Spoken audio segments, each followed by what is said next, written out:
Hello everyone, welcome to mathematics analytics class 6 का chapter 4 है जो है बेसिक ज्योमेट्रिकल आइडियाज़ का इंट्रोडक्शन पार्ट। हम इस वीडियो के अंदर देखेंगे बहुत ही सिंपल और यूनिक मेथड से। तो आपके जो एक्सरसाइज के जो डाउट है, जो इश्यूज है, वो सारे के सारे क्लियर हो जाएंगे। तो होप आप इंट्रोडक्शन पार्ट है वो पूरा कंप्लीट देखें विदाउट स्किप के वीडियो को। फर्स्ट हम इसमें लेते हैं एक पॉइंट। पॉइंट क्या होता है? एक पॉइंट है वो किसी भी लोकेशन को डिटरमाइन करता है। यहाँ पे हम पॉइंट लेते हैं, द टिप ऑफ कंपास की यहाँ पे रखते हैं तो यहाँ पे एक पॉइंट है। यहाँ पे हम पेंसिल की या फिर कोई भी पेन या पेंसिल की अगर टिप रखते हैं तो यहाँ भी एक एंड पॉइंट है जो इसका ये एक पॉइंट है। और कोई भी नीडल अगर हम यहाँ पे रख रहे हैं तो इस नीडल का जो एंड पॉइंट है ये भी एक पॉइंट है। तो हम देखें कि जो एक पॉइंट होता है वो विदाउट लेंथ भी नहीं होती किसी पॉइंट की, और ब्रीथ भी नहीं होती, और हाइट भी नहीं होती। जो एक point only without length, breath and height के होता है। तो यहाँ पे अगर हम देखें ए, बी एंड सी, यहाँ पे जो तीन पॉइंट अगर लेते हैं हम ए, बी एंड सी, तो ये जो पॉइंट होंगे हम इनको ओनली ए, बी एंड सी इस टाइप से ओनली रीड करेंगे। इट मीन जो डॉट होगा वो हम पॉइंट से डिनोट करेंगे। कोई भी अगर डॉट होगा हम उसको पॉइंट नाम से बोलेंगे। नेक्स्ट लेते हैं हम ए लाइन सेगमेंट।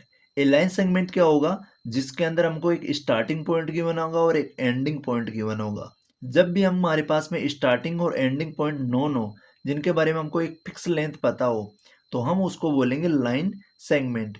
जिसको हम स्टार्ट भी कर सके और एंड भी कर सके, जिसके हमको फिक्स लेंथ है वो पता हो। जैसे हमारे पास में एक ए पॉइंट है और एक बी पॉइंट है, इनके बीच की जो लेंथ होगी वो होगी एक लाइन सेगमेंट।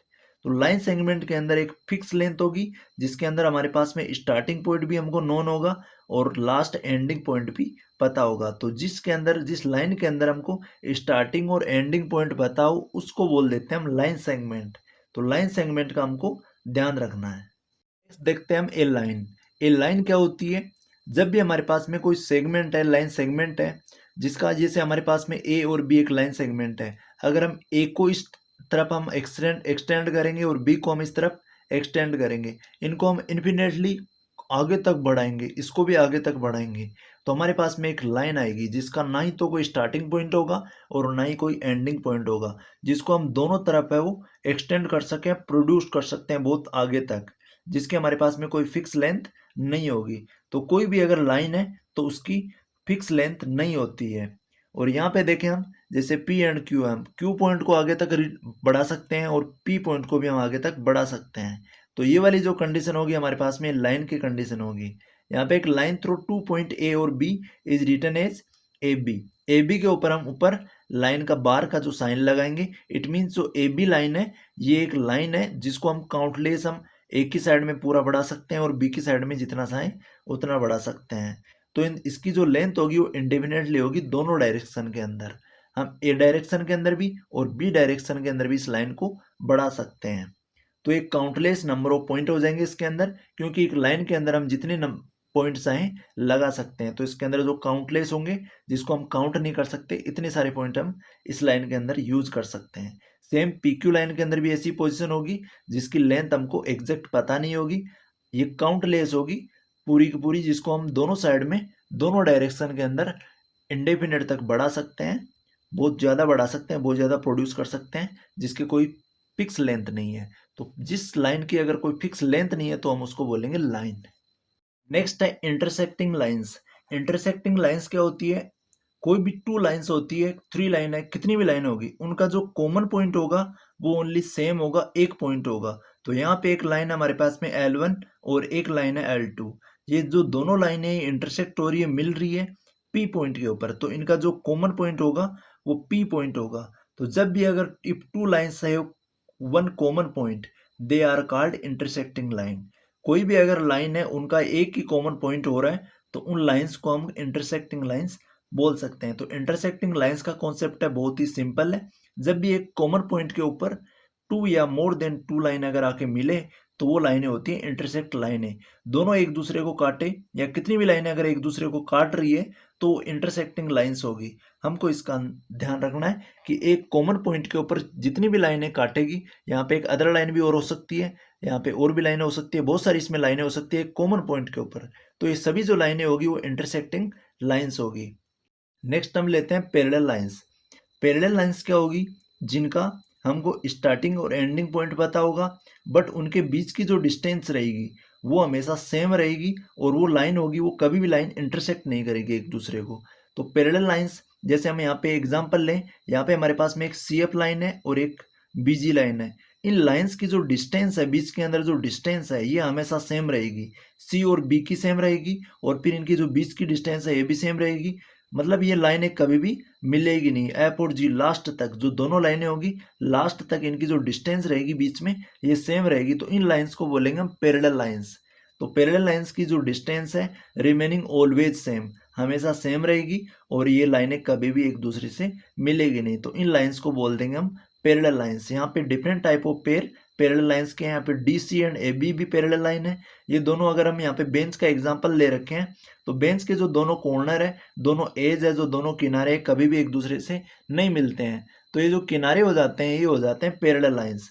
यहाँ पे ये जो सी बी किनारा है ये ए डी के पैरेलल है, और यहाँ पे ये जो इसका पेयर है डी ई, ये ए एच के पैरेलल है, और सी एफ है जो बी जी के पैरेलल है। तो ये हमारे पास में कुछ पैरेलल लाइंस के पेयर है, जो ऐसी लाइंस जो कभी भी इंटरसेक्ट नहीं होती और उनकी जो बीच की डिस्टेंस है वो हमेशा इक्वल बनी रहती है, वो पैरेलल लाइंस होती है। नेक्स्ट हम लेते हैं रे। रे के लिए हम एग्जांपल ले तो beam of light from A light house. एक लाइट हाउस से एक बीम निकलती है, तो वो एक रे का एग्जांपल है। तो रे को अगर हम लाइन से देखें तो रे का जो हमको स्टार्टिंग पॉइंट पता होगा, बट एंडिंग पॉइंट इसका पता नहीं होगा। यहाँ पे अगर हम देखें तो जो बीम है एक लाइट हाउस की, वो स्टार्टिंग पॉइंट तो उसका पता होगा, लेकिन वो कहाँ तक जा रही है इन्फिनेटली, वो कहीं भी जा सकती है, कितनी दूर भी जा सकती है, तो वो एक रो होगी। तो जिसका स्टार्टिंग पॉइंट हमको एक पॉइंट नोन होगा और अदर पॉइंट नोन नहीं होगा, एक अननोन होगा, तो वो होगी हमारे पास में रे। यहाँ पे ray of light from a torch. एक टॉर्च का अगर हम यहाँ पे एक एग्जांपल लें, तो यहाँ पे हमारे पास में जो इसका स्टार्टिंग पॉइंट है, जहाँ से इसका बल्ब है, इस बल्ब से जो इसकी रेज निकल रही है, ये क्या है, एक पॉइंट तो इसका नोन है, बट ये दूसरी कहाँ पे जाके एंड हो रही है इसका हमको पता नहीं है। तो ये रेज का एग्जाम्पल है। सन रेज है, सन से निकल रही है, बस इनकी एंडिंग कहाँ होगी ये हमको नहीं पता है, तो ये भी एक रेज का एग्जाम्पल है। तो एक रेज का जो एग्जाम्पल है वो सिंपली हमको ये ध्यान में रखना है कि जिसका अगर एक लाइन का कोई भी एक एंडिंग पॉइंट है हमको पता है, एक पॉइंट पता है, दूसरा पॉइंट पता नहीं है, चाहे वो स्टार्टिंग पॉइंट है चाहे वो एंडिंग पॉइंट है, अगर उनमें से एक पॉइंट हमको पता है तो वो होगी रे। नेक्स्ट लेते हैं हम पॉलीगन्स। पॉलीगन्स हो गए एक क्लोज फिगर। कोई भी क्लोज फिगर है उसको हम बोलेंगे पॉलीगन्स। तो पॉलीगन्स के अंदर जितनी नंबर ऑफ साइड होगी वो सारी की सारी क्लोज होगी, कोई भी साइड है वो ओपन नहीं होगी। एक बार हम अगर पेन को रख देंगे तो उसको लास्ट जो स्टार्टिंग पॉइंट है उसी के ऊपर लाके वापस छोड़ेंगे, तो वहां बन जाता है पॉलीगन्स। तो कोई भी ट्राइंगल है, हेक्सागोन है, क्वाड्रिलेटरल है, पेंटागोन है, 5 साइड वाला पेंटागोन है, 4 साइड वाला क्वाड्रिलेटरल है, ये सारे के सारे जो एग्जाम्पल होंगे ये पॉलीगन्स के होंगे।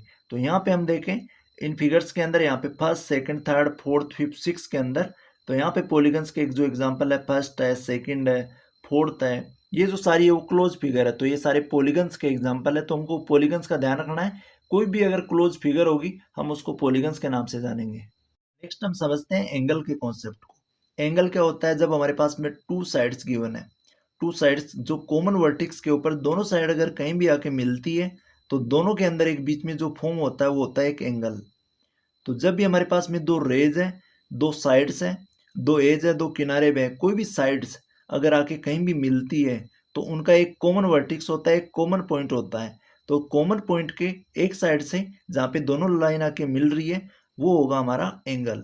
अब एंगल के ऊपर कुछ पॉइंट होंगे, जैसे हमारे पास में पॉइंट दे रखे हैं P S R and x and Z. तो यहाँ पे पी है, ये ऑन लाइन है, ये एंगल के ऊपर जो साइड दे रखी है इसके ऊपर आ रहा है, तो पी लाई ऑन लाइन, यहाँ भी एस भी लाइन के ऊपर है और आर भी लाइन के ऊपर है और क्यू भी लाइन के ऊपर है। बट यहाँ पे जो अक्स है, अक्स जो पॉइंट है, ये इस फिगर के इंटीरियर है, तो यहाँ होगा अक्स जो पॉइंट होगा इंटीरियर होगा, एंड जो जेड पॉइंट है इस साइड के, इस पूरी जो फिगर है इसके बाहर की साइड में है, तो ये हो जाएगा एक्सटीरियर। तो हमको इंटीरियर और एक्सटीरियर पॉइंट्स का भी ध्यान रखना है। और एंगल कैसे बनता है, बिटवीन टू लाइंस के अंदर जो कॉमन वर्टिक्स होता है वहां पे एंगल बनता है। तो एंगल का कॉन्सेप्ट और इंटीरियर और एक्सटीरियर पॉइंट का कॉन्सेप्ट भी ध्यान में रखना है।